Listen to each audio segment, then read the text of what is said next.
ডিমের নতুন রেসিপি আগে না বানিয়ে খেলে আজই ট্রাই করুন।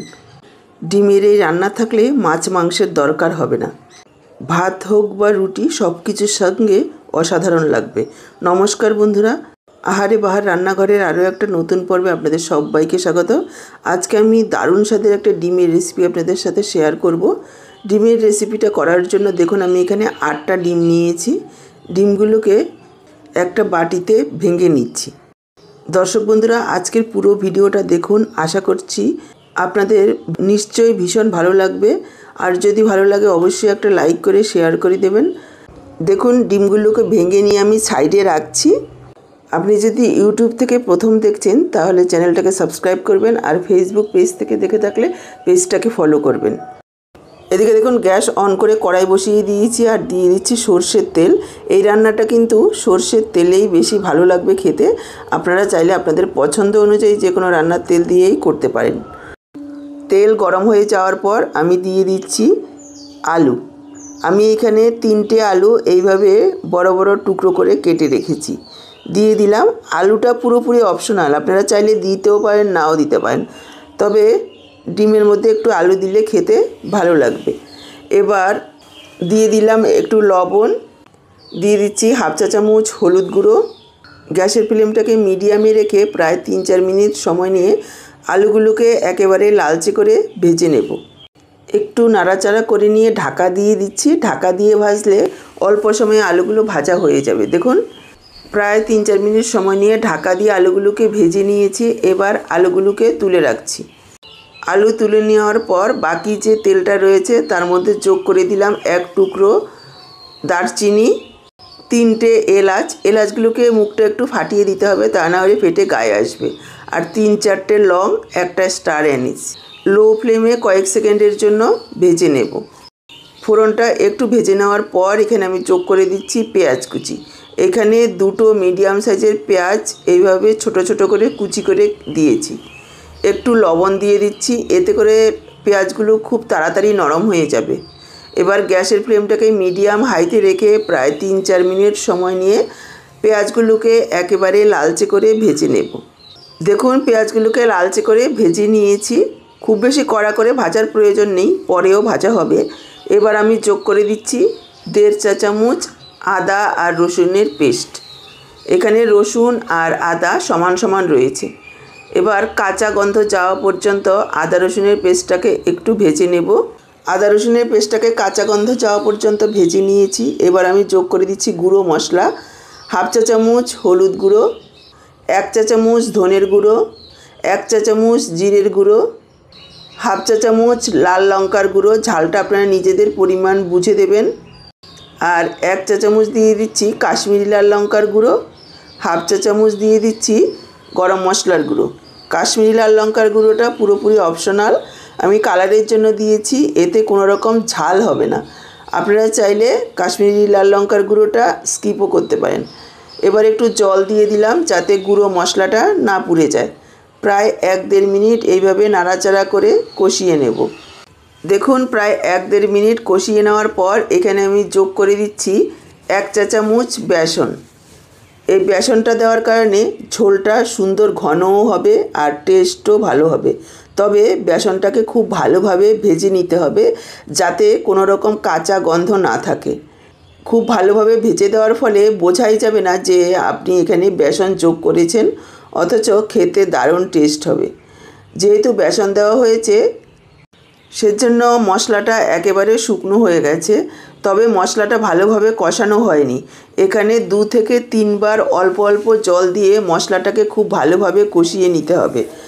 দেখুন প্রায় 2 বার জল দিয়ে আমি মশলাটাকে কষিয়ে নিয়েছি। এবার আমি যোগ করে দিলাম টমেটোর পেস্ট। এখানে আমি 1টা টমেটো এইভাবে পেস্ট করে দিয়েছি। এবার টমেটোটা দেওয়ার পর আরও 2-3 মিনিট মশলাটাকে কষিয়ে নেব যাতে টমেটোর কাঁচা গন্ধ একেবারেই না থাকে। নাড়াচাড়া করে নিয়ে একটু ঢাকা দিয়ে দিলাম। ঢাকা দিয়ে কষাবো প্রায় 2-3 মিনিট। মাঝখানে 1-2 বার ঢাকা তুলে নাড়াচাড়া করে দিতে হবে, যেহেতু বেসন দেওয়া রয়েছে নিচে লেগে যেতে পারে। দেখুন ঢাকা দিয়ে প্রায় 2 মিনিট মতো মশলাটাকে কষিয়ে নিয়েছি। এবার আমি যোগ করে দিলাম ভেজে রাখা আলু। এবার আলুর সঙ্গে মশলাটাকে আরও 2-3 মিনিট একটু কষিয়ে নেব।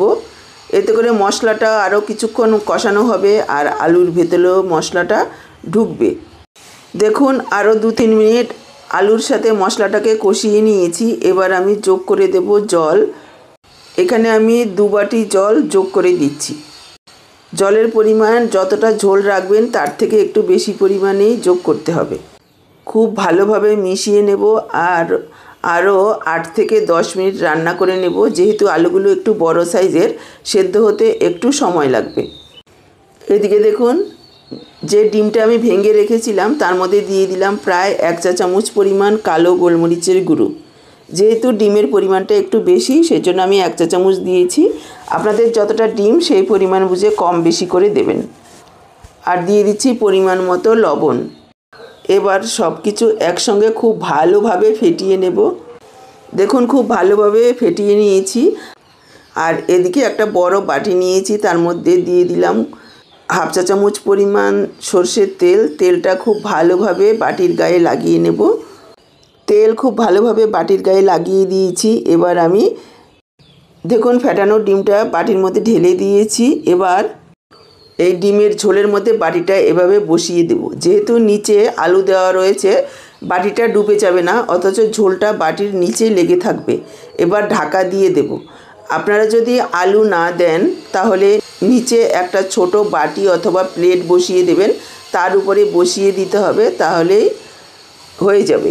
এবার ঢাকা দিয়ে প্রায় 8 থেকে 10 মিনিট রান্না করে নিয়েছি। দেখুন ডিমটা কতটা সুন্দর ফুলে উঠেছে আর খুব সুন্দর সেদ্ধও হয়েছে। একটা চাকু অথবা কাঠির মাথা দিয়ে এইভাবে দেখব।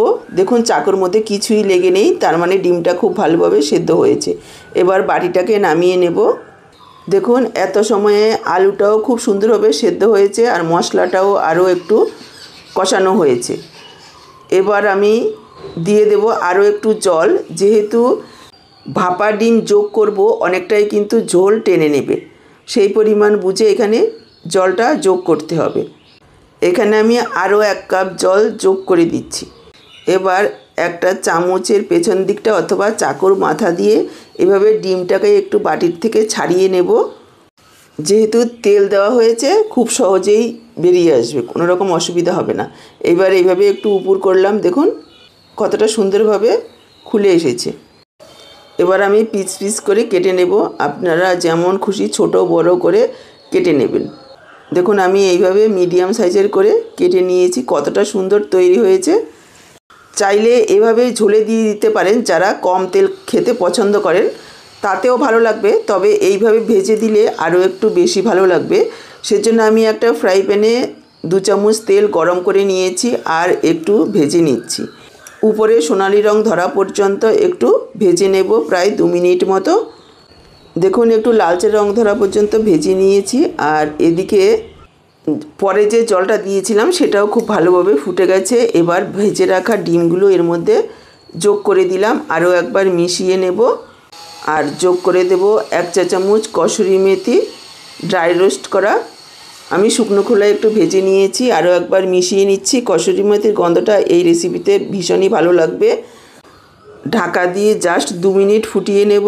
দেখুন ঢাকা দিয়ে 2 মিনিট ফুটিয়ে নিয়েছি। আলুগুলো খুব সুন্দরভাবে সেদ্ধ হয়ে গেছে। এখানে আমি যোগ করে দিচ্ছি একটু ধনেপাতা কুচি। এবার গ্যাসটাকে অফ করে দেব আর খুব ভালোভাবে মিশিয়ে নিয়ে ঢাকা দিয়ে রেখে দেব 5 মিনিট। 5 মিনিট পর ফিরে আসছি। 5 মিনিট পর দেখুন আমি সার্ভ করে দিয়েছি।